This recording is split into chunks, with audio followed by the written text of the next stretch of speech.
Hello, hello. I hope you all are doing well today. It's time for the Oracle Energy Check. So, let's see what comes out today.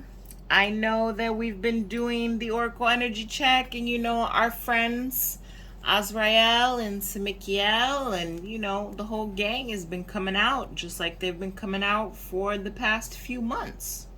So let's see who comes out. Of course, I'm going to be using Angelarium, Santa Muerte, and today we are implementing Dark Mirror. Because, if the whole world right now is going through collective dark night of the soul, why not use Dark Mirror and see what the energy is really, really bringing out? So we're going to start with Angelarium as per usual. Let's see what comes out. Okay, Angelarium, I ask you to give me a message for the collective of those who follow my page and are receptive to the messages that I have to give. I ask you to give a message to the collective of those who follow my page and are receptive to the messages that I have to give. Let's see what comes out. Here's our first card. Let's go for 3 cards, but they like to make their own decisions. So, Angelarium, I'm asking you for 3 cards. Please just give me 3 cards. Woo! And of course they give me more cards. So immediately at the bottom of the deck, there is the Angel of Divination. The first card that came out is Tiferet. Are we surprised? Oh, look, we got different cards today. I'm so excited. We got the Ground, or Malkuth. And here we have Gabriel, the Angel of Heralds. And I also have Israfel, who is the Angel of Song. And we have Sahakiel, who's the Angel of Sky. Now, what I find to be incredibly interesting here is that I don't usually start singing when we're doing Oracle energy checks, unless I'm hallucinating and I don't really remember what I do when I do Oracle energy checks.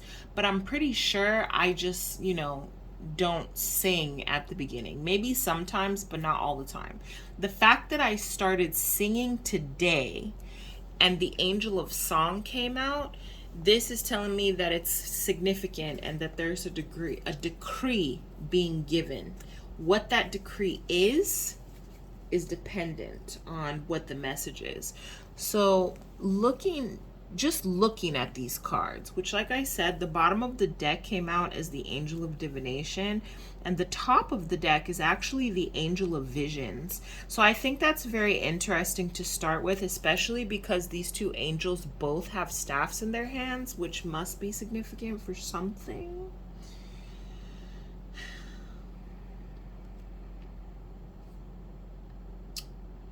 So with the Angel of Divination and the Angel of Visions, they're really giving me the feeling that we're being given a glimpse of what's to come.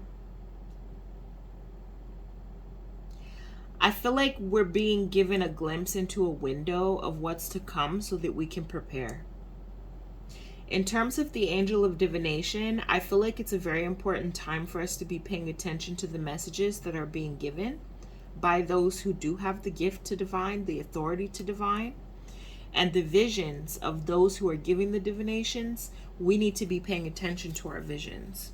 So if we're getting flashes of insight about things, we need to be paying attention to those, because they're going to be giving us insight into what is coming. In terms of Tiferet coming out and Malkuth, I feel like, again, this is a message telling us that we need to stay grounded within our heart space. I know that Malkuth is the kingdom and it stands for all that's within the kingdom. However, because it's literally the ground, I feel like this is telling us that it's very important for us to be grounded in reality at this time and anchored into our heart space at this time because of all of the shifts that are currently happening. The angel of heralds with the angel of song and the angel of sky. Like I said, the angel of heralds, when he comes out, Gabriel, I know that this one is the light. He holds the light that guides the way of whoever's following. The angel of song, again, this is giving me a feeling of giving a decree. And the angel of sky, I feel like they're coming to give us a message about something. I mean, clearly I'm doing the oracle energy check, so this is clearly a message. But what I mean is that we're going to be given a directive. That's what came to mind. A directive of what is going to happen next so that we know what the next step is in the process. So just to start, I'm going to read the book here, Tiferet. It says, the sixth emanation, the temperate force that allows the rest of the emanations to coexist in beautiful harmony. Tiferet is without extremes or absolutes. As each other aspect rages around him, he neither yields nor resists.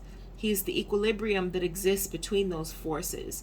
He is the guiding hand that braces against the many aspects of the tree to gracefully bring them toward one another. The yellow orb brings balance to the universe. Forming the midpoint between Keter and Malkuth, he defines the pillar of balance. At the glowing center of the tree and the midpoint between all its relationships, he distributes energy from each emanation back across its paths. It's a careful balancing act, incorporating such extreme opposites, but this is the nature of the tree as a whole. Tiferet mirrors the structure of the tree, existing as a microcosm of the whole. You know, this is the first time that I've actually read this description and gotten the type of insight that I just feel like I got just now. In terms of Tiferet and it being representative of the heart space here, I never understood, well, I don't want to say understood. I guess I never realized that our hearts are literally the microcosm to the bigger whole. I really feel like even though we talk about our subconscious mind a lot and we talk about how our realities are a reflection of what is in our consciousness, I think we fail to realize that our consciousness lies in our hearts just as much, if not more so, than our actual brains. You know, scientifically speaking, they have come to the conclusion that our heart is a part of our brain. It's a big part of our nervous system, as is our stomach, our gut, the gut feeling, our intuition, our instincts. But the heart is what actually exudes our energetic field around us. So when a person has a black heart, or when they have a heart that's empty or cold, or, you know, it doesn't have that unconditional love that we're supposed to embody, at least for ourselves, so that it can emanate outwards, it shows in the reality of the individual. Because when we have our mind in a state of disarray and imbalance, and our mind is full of intrusive thoughts and negativity, it's because our heart is not healed and whole. I feel like the key to healing your mind and bringing your thoughts into balance is literally a matter of healing your heart space first and foremost. You can't get rid of intrusive thoughts, of insecurities and doubts and fears if your heart is wounded. I can't believe I literally just came to that realization. I've always known that the two are connected, but I never made that connection and had that epiphany until just now when I was reading this. The pillar of balance. It's our heart that balances us between the darkness and the light. When you are going through your shadow work and working to integrate your shadow into your conscious self, into your ego self, into your identity, your heart is the medium between the two. It's the glue between the two. It's the line between the yin and the yang. Did this say anything about the yin and the yang? No, it did not. It just says it's the equilibrium that exists between those forces. But I could absolutely understand how the equilibrium between those two forces would literally be the line between the yin and the yang. Wow. You guys just had a realization with me. Isn't that wonderful? Let's move forward into Malkuth. So, Malkuth.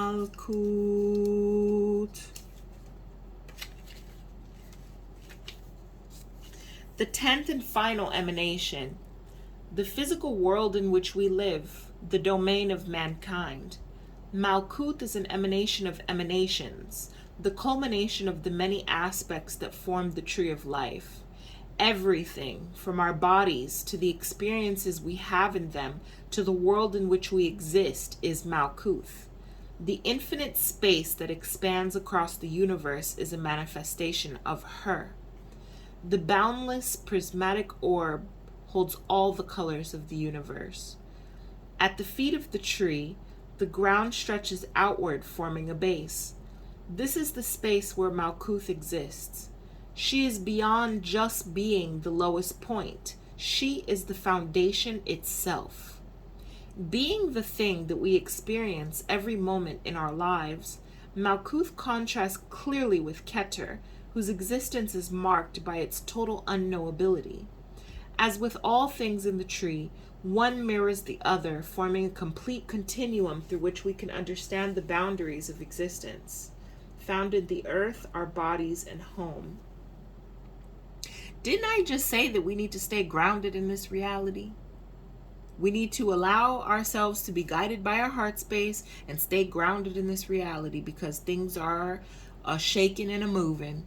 I don't even have anything to really break down with Malkuth. I just read exactly what it is. Stay grounded in your reality. If that means going out to the beach, which is coming to my mind right now, if that means walking in the grass, if that means hugging the damn trees. You know what? It's really interesting because I was on TikTok and I saw that trend that everybody's doing where they're like, I'm going to talk to the tree and see if it responds. And I actually did it and the tree responded. Does that make me crazy? If I am, it's okay. I've already accepted myself as a whole. Does it mean I look crazy to you? Does it even matter? I know that when I stood next to that tree, I stood far enough away so that it wouldn't be a trick of my eye or it wouldn't be a sleight of my hand of my body moving towards the tree. And I sure did tell that tree that if it could hear me to touch my shoulder, and I guarantee you that that tree touched my shoulder. I took my 3-year-old with me and I told him, look, the tree's gonna touch me. And he watched me as I did it. And when I tell you that that baby's face lit up when he saw the tree touch me, and he was talking about it after, he was like, oh my God, the tree was touching mommy, and mommy was talking to the tree, and the tree was touching her. And I was amazed myself. And I've done it on multiple occasions. So it's not just a one-time thing that, oh, the tree was touching me. Times are changing, and they're changing quickly. I think because the world is so distracted by who's breaking up with who, and who's being charged in whose murder case, and who's being brought in whatever and whatever and whoever, and what's happening on social media, and Megan the Stallion and her juicy ass and her Megan knees, and whatever else is going on, Kylie Jenner, and whatever else. People are not paying attention to exactly what's unfolding in the reality around us. Times are shifting, and they're shifting at such a rapid pace that people are missing it because they're not going outside. They're so caught up in what's going on in their phone and who's sleeping with who, rather than their own genitalia and making sure that their own reproductive organs are in perfect health and harmony, and their own immune systems are capable of fighting off the diseases that are presenting themselves to us at this time. Their own food going in their own mouth, making them defecate, as opposed to worrying about what is making another person shit. People are so distracted by what doesn't matter that they're not able to see the magic that is literally unfolding before our very eyes. Because there are so many people whose eyes are still fucking closed. That's powerful. People are literally manifesting their realities and they don't even see it. They're literally saying things and it's happening within a 5-minute time interval, which is just a human construct anyways. And they can't even see it. They say, oh no, that's just a coincidence. We're in 2022 going into 2023. Are we still really thinking that things are a coincidence when we literally know that based on our thoughts, we are able to shift into a different timeline if we so choose? We are literally walking time machines, and people are still saying that something is a fucking coincidence? Come on. Moving forward. Gabriel, angel of heralds. My 10-year-old's name is Gabriel. He chose his name. The guardian that stands beside the gateway of Angelarium and the rest of existence. Gabriel's lantern points into the seething darkness. Its light breaks open the unknown and banishes doubt. There is certainty in this light. It fills you. This angel issues no command. It doesn't need to. Shine, little light, shine. The impetus for action burns in you. In fact, you burn in it, fueling this light. Suddenly you burst forth, blazing the way, piercing the dark, leaving change in your wake. There is a light everywhere you tread. You are the light of Gabriel's lantern. The might of this angel does not command you, it aims you. The signs are a lantern, a mirror, and a discovery. That's powerful. The light of Gabriel's lantern does not command you. It aims you. It guides you. In fact, you're guiding yourself. Because if the signs are a lantern, a mirror, and a discovery, what exactly would happen if you're sitting in a dark room that has a mirror in it? And you light the lantern and you look in the mirror, what's going to happen? A discovery of yourself. That's literally what's happening at this time. People are seeing their own ugliness. They're seeing their shadow. They're realizing that they need to make changes. They're realizing that everything that those of us who have been on this spiritual journey, on this spiritual path, on this spiritual trip, everything we've been saying has been correct. Whether it's been one way or another, whether it's been from a false prophet or a teacher who took advantage of his students, the messages have still been clear. The warnings have still been given, but have they been heeded is the question. And it's clearly no, if people are going through such a difficult time in the discovery of self. That's all this life is a discovery of self. It's an experience. Us being source, experiencing itself subjectively and aiming to reach godhood for those of us on that particular journey,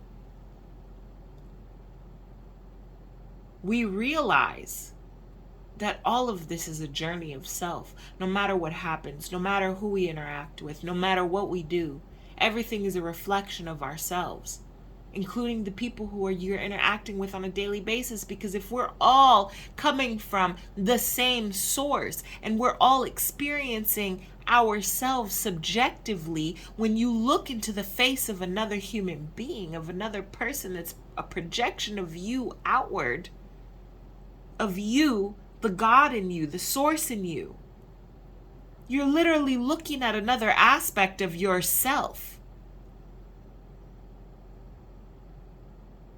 Everything is possible through you because it all exists in you. So when you look in the mirror and you're afraid of what you see, what does it say about you? What does it say about the work that you need to do on you? It's not anybody else. It's not pointing fingers, placing blame, saying no, because if he wouldn't have, because if she hadn't have said, because if they hadn't have done. It's a matter of you and what you attracted to yourself in terms of the vibration that you are putting out. You attract what you are. So unfortunately, my friends, if so-and-so was murdered by their lover because of A, B, C, D, all the way through Z, what does that say about the couple involved with each other and what they were attracting to themselves? What they held within themselves? If we are literally mirror images of what we have within, if our lives are literally reflecting back to us what is going on within our consciousness, within this piece of consciousness, this piece of an aspect of the divine experiencing itself subjectively. Oh, they wanted me to talk today. The angel of song, right? They wanted me to talk today. So we're talking. Israfel. This is the first time I've seen this card. The angel of song. The herald that will call the coming of end of times. Israfel is a presence, a beacon, a warning. Heated judgment is upon us. The horn that blows the final call rests against the flesh of Israfel's lips, if it even is flesh. Israfel is both melody and cacophony of existence. Songs can be soft and warm, especially when they end. Under the serene score of creation, the danger of total destruction is hidden. Beyond that destruction may be a new beginning. You must consider the implications of your actions seriously. Choose your steps wisely as you dance upon the cinder-soft earth. A horn, the setting sun, and a flame. This is a really heavy message today. I'm going to read the last card before I talk about what's coming to mind. Sahakiel, the angel of sky. The shield bearer and the gatekeeper who stands outside the gateway between Angelarium and the expanse of existence. A benevolent figure whose compassion knows no bound or equal. Sahakiel blesses and protects. shielding us from storm and fire alike. The sky forms a ring around the earth many times over. Its movement forms the clouds, obscures the sun, and reminds us that Sahakiel stands guard. A shield, a ring, and a blessing hand. This is a very heavy message today.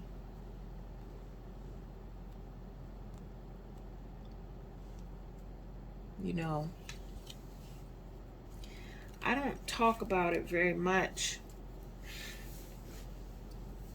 of who I am, what my mission here is, what my purpose is. But every single time I give these messages, it brings me more and more understanding of myself and the role that my higher self is here to play. Even if I'm here in a human body, my God form is out doing work. And when I tell you that the dead have been speaking very, very loudly, I now understand why.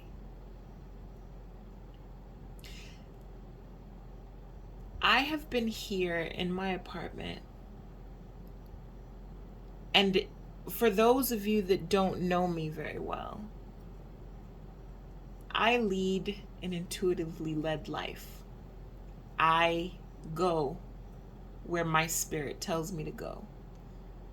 I live in my truth. I do and make my decisions based on my instincts, based on my intuition. And because I have done so much work on myself and developing my intuition, I go where I'm led. And I really don't usually know why I make certain decisions that I do until certain things happen and I need to know what or why I made that decision. And for the last 2 weeks, I've been here and I've felt so drawn to watch specific shows. I was told no more zombies, so I have not been watching zombies. Zombies are not allowed in my house at this point in time. There was a point in time that I was a little obsessed with zombies, but then, now it's a no. Nobody's allowed to watch zombies in my house. However, when it comes to the dead, I can't deny the dead. My correspondences are the dead. Everything associated with them. And the specific documentaries and crime documentaries and cases and cold cases and solved cold cases and missing persons cases and everything that I've been drawn to watch, it's like I've been being asked to hold space for the dead. And I don't talk about who my deific mask is, but at this point, there's no reason why I can't talk about it, because I'm so set in who I am that there's nothing that anyone would be able to do to move me off of my throne. My deific mask is a Reshkagal, and she is the queen of the land of the dead. She is the one who mourns all of the dead. She is the one who cries for every single person that transitions in this plane.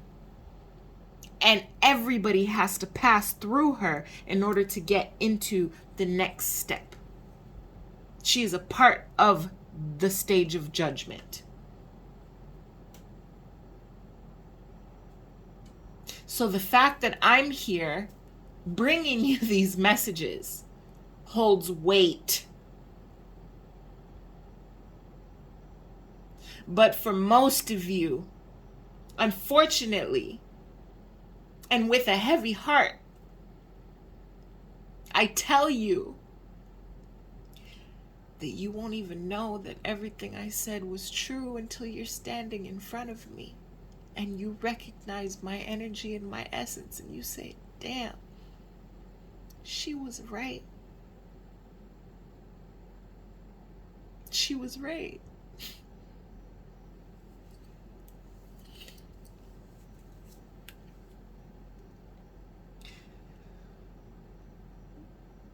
The world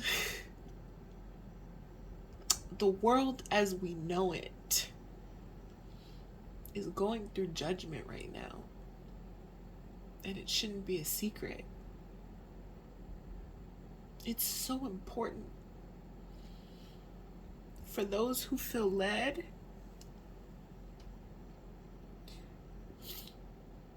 to do the work that you need to do so that when it is time to go through that process, you're not holding any of the weight that you have at this time. I'm not saying everybody's gonna die. I'm not saying that. Because there are those of us that have to be here for the next phase. The phase that comes after the judgment. The phase that comes after the destruction. The phase that comes after all of the reapings. There are those of us that will be here for the new world. But there's a lot of you that will not. You will not survive it.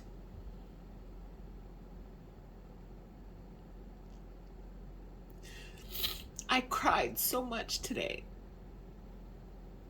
for the dead. Just like I'm crying now for the dead and for those that will die. Because it's no secret that there's going to be more death. I've literally been pulling Azrael, the angel of death, for months. And I guarantee you his job is not done.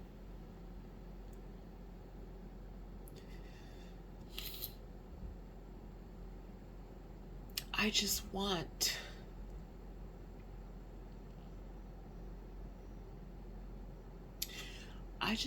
there to be peace inside of your hearts.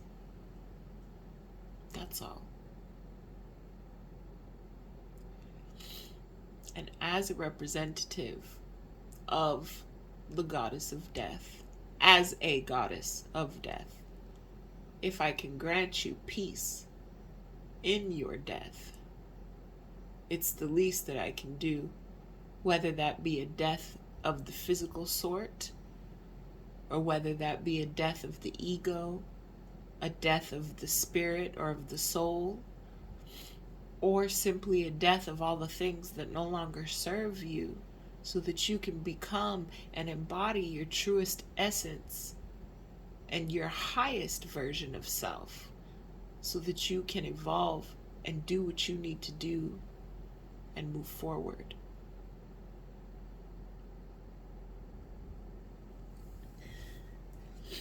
I'm going to go ahead and pull these Santa Muerte cards because this is a very heavy message today. Actually, you know what? They're telling me to stop. And they're telling me to pull Dark Mirror. I'm at 33 minutes, but you know what? It doesn't matter because these are messages that need to be given. And the fact that the message with the Angelarium came out the way that it did, and I decided to pull Dark Mirror today, that's no coincidence. Oh, come on, shuffle. Wow, I wasn't expecting that. I wasn't expecting it, but at the same time I was. I literally just had this conversation with somebody not too long ago. Okay, Dark Mirror. Show me what the collective is currently struggling with in terms of shadow. Show me what the collective is currently struggling with in terms of shadow. Show me what the collective is currently struggling with in terms of shadow. Show me what the collective is currently struggling with in terms of shadow. I have revenge. And at the bottom of the deck, okay. This is what, oh my God. These cards.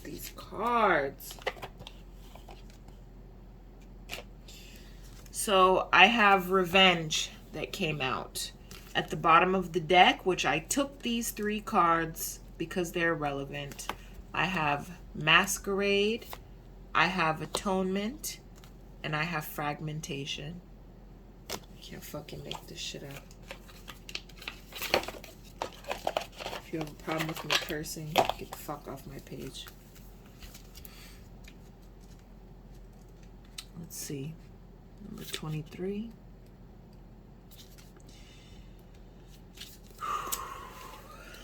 Revenge. The moon phase is waning gibbous and the stage is anger. It is time to take arms against a sea of troubles and by opposing end them.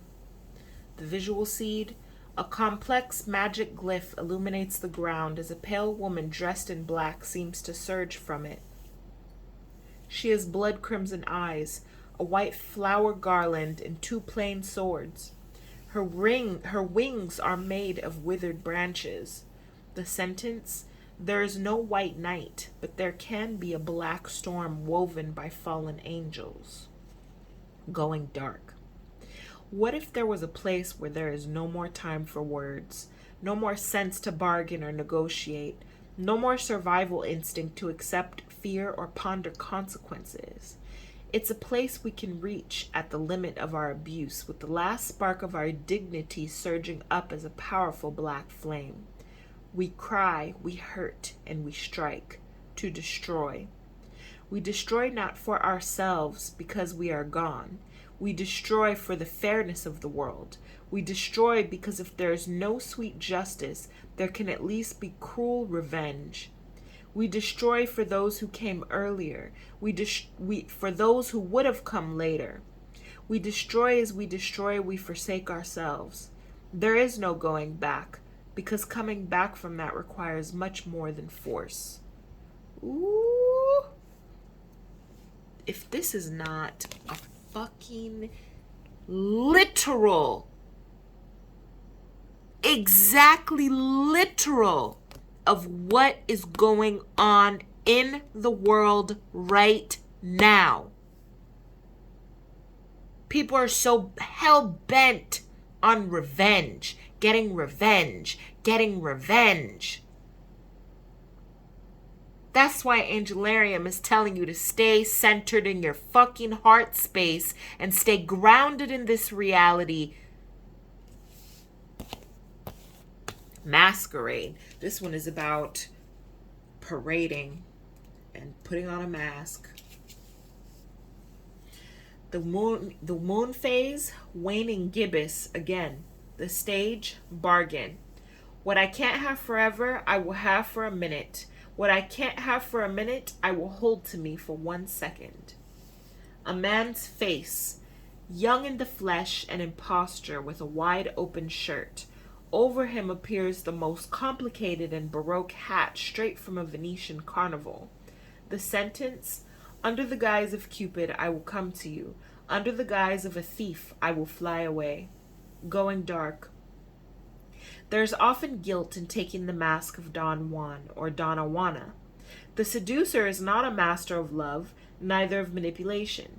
He is the master of the ephemeral, of what is fleeting and brief and transient to the extreme. He is the master of the moment, and as such he forgot all other kind of eternity.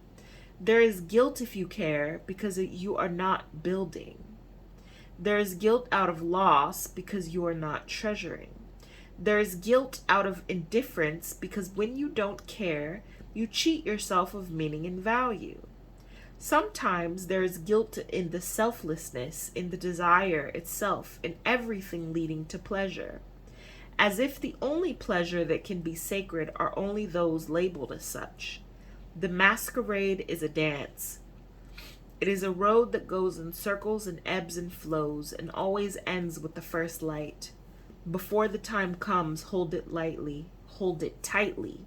When the time comes, let it go. Well, that's telling us that we can't hold on to everything. We need to learn how to let go. Atonement, because there are a lot of people in the world right now that need to atone for a lot of bullshit. I can tell you that already. But I'm sure you already know that. Wow, we're definitely on waning gibbous. Look at waning gibbous, waning gibbous, waning gibbous. The stage depression, accepting the full burden of responsibility, the fair as well as the unfair with no discount. The visual seed, a woman with long wet hair stares at the haze of a rising sun. Her top is naked, but we can see only her back. Many swords pierce her body, but no blood is shed. She opens her arms, and droplets of water fall from her hands. The sentence, accepting pain is a way to survive the pain. Not all things burn, but some should. Going dark. Atonement is about paying the bills. Unadulterated, unfiltered, not negotiated. It is about full and open acceptance of consequences and a little more.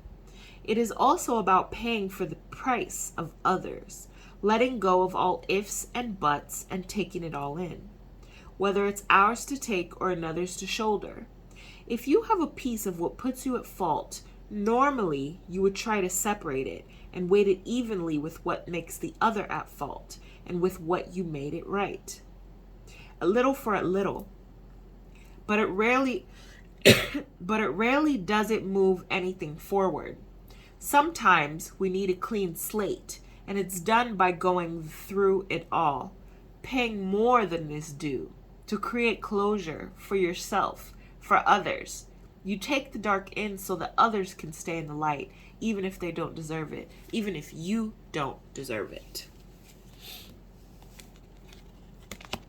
It's very heavy messages today. Not really sure how many people are going to be attracted to this message, but it's very, very heavy today. The last one is fragmentation. This is card number 27. The moon phase is a waxing crescent. The stage is anger. When rage is projected inward, destruction joins confusion and we break. The visual seed. What seems to be a cold iron coat rack is topped by a broken stone, statue of a fairy visible only from the chest up. Stoned roses are at her breasts. A crack cuts her face and her body. A jewel is on her forehead, and silvery insect wings stand at her back.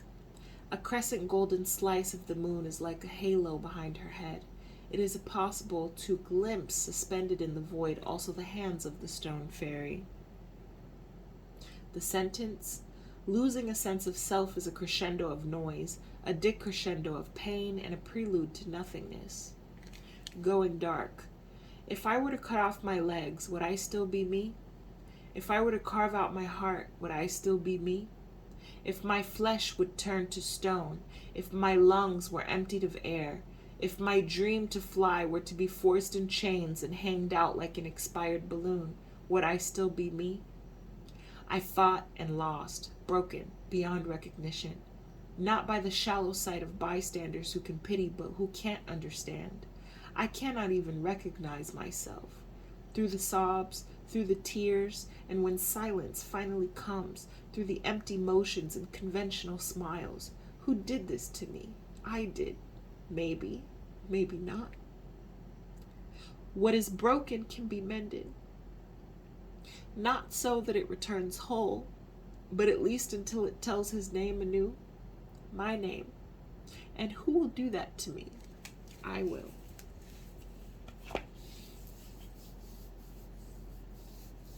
Collective.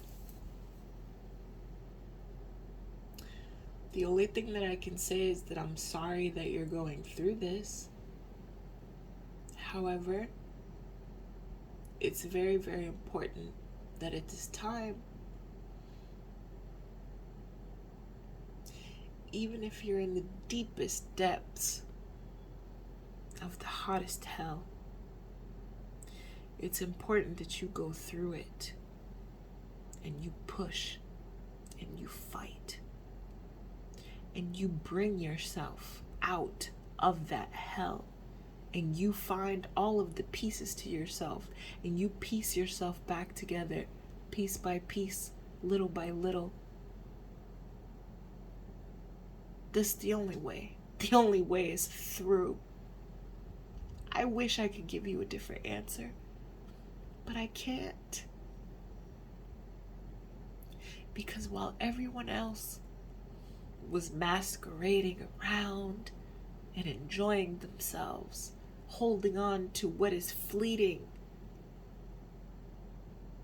I was going through that hell. And I had to go through it in order to come out of it. So I know from experience that the only way to get out of hell is to go through it.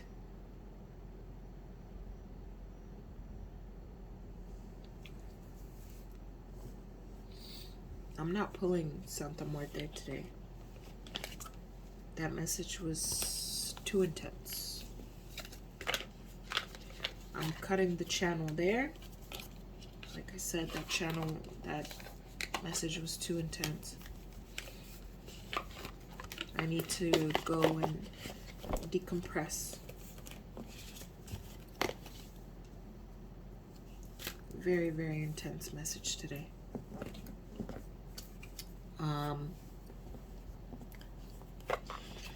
I think I'm going to do a special on shadow work readings because it's clear that you guys need it.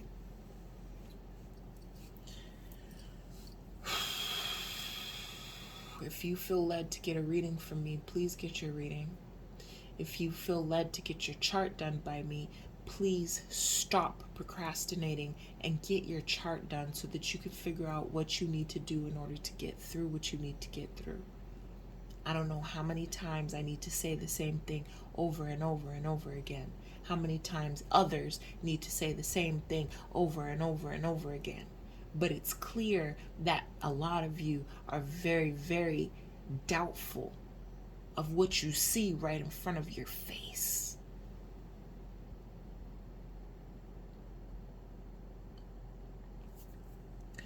If my message resonated with you, go ahead and buy me a coffee. If you need me, you can DM me. If you need to get a reading done, I encourage you to come and get your reading. I hope all of you have a very good night, and I will see you at the next Oracle Energy Check. I love you very, very much, even when you don't love yourself.